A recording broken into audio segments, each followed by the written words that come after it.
And here we go.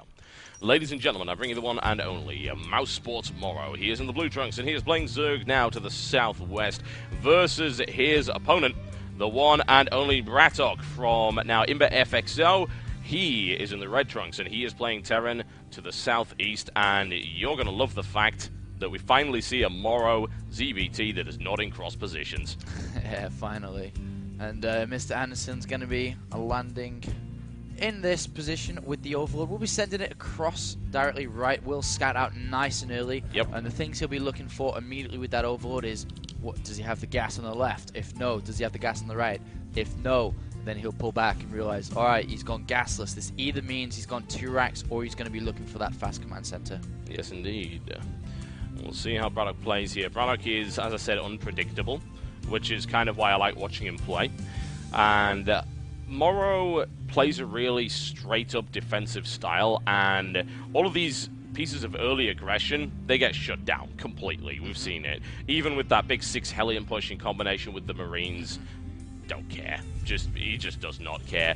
So BratOK's going to have to get creative around the mid-game, I would think, to actually do any real damage to Morrow. And continuously investing in these early game attacks is probably going to get him killed, as opposed to the direct opposite, which is what he's looking for. So we do have this drone going down to build that hatchery on 15, and like I mentioned in the first game, BratOK tried to do something a little bit funky, and it didn't work. Clearly doesn't work against Morrow. Nothing like that worked against him. And as I a little bit coached there, I coached BratOK and said, you need to outplay him in game number 2. What does he do? Outplays Morrow in game 2. So what you're saying is his win is your responsibility? Yes. Yep. Yes. Makes sense. And Morrow does go in, sees that Imber BratOK is here, and he also sees there is no gas there. Doesn't really want to go in and see, you know, is the second refinery taken? He has sent out a drone scout instead, and does see the refinery, sees the slot available for the reactor, or the tech lab. Yep. Yep.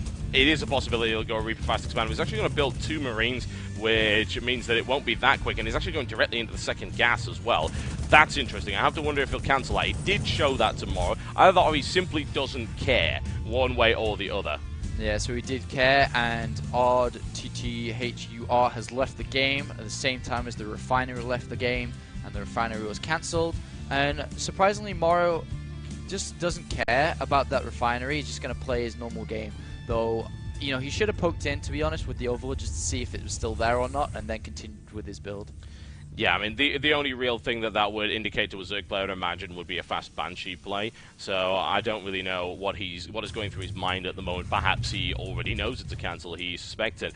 Because, really, a lot of Terran players do not want to show that. I mean, that's one of the worst things you can do against Zerg at any level. And especially at this high level. You're going to show your second gas that quickly to a Zerg player? Really? Because that usually only indicates one thing.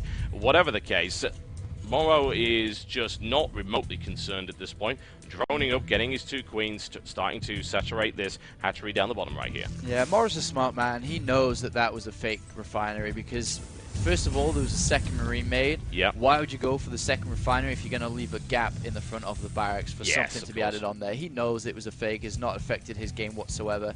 He's moving behind the back now. I love this Overlord position. Moves behind. We'll be able to scout that natural very, very easy.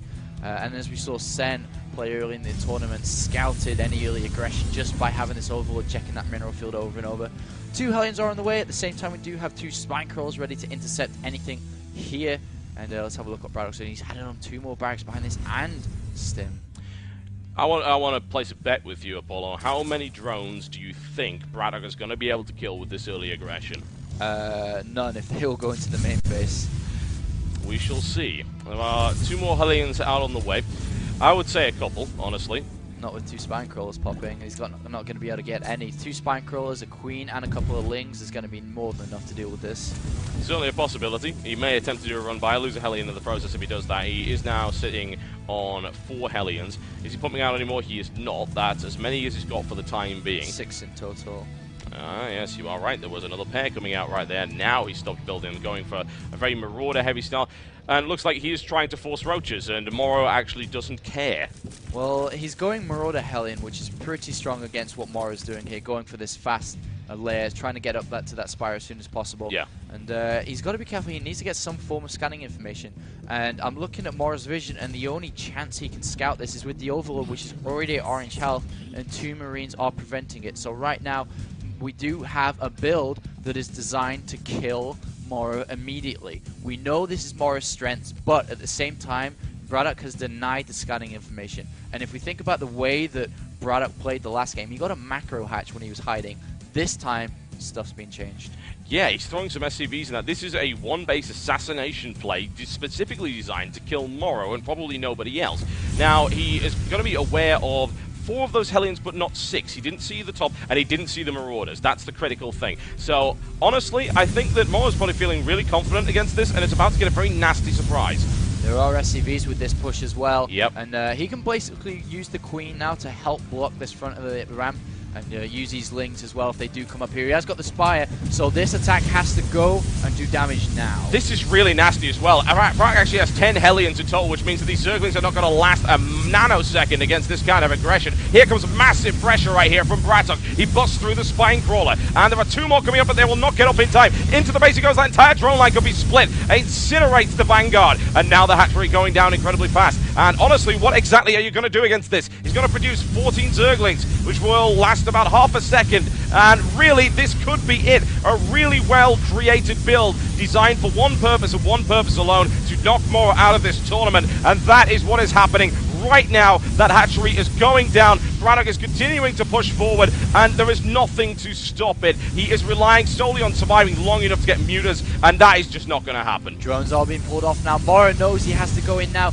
2 Queens, Lings, and drones. Will it be enough? It does not look like it. Absolutely not. Not with 10 Hellions to back it up. Red flame, blue flame, orange flame, purple flame. We don't care. GG, ladies and gentlemen. There you go. BratOK with an astounding one.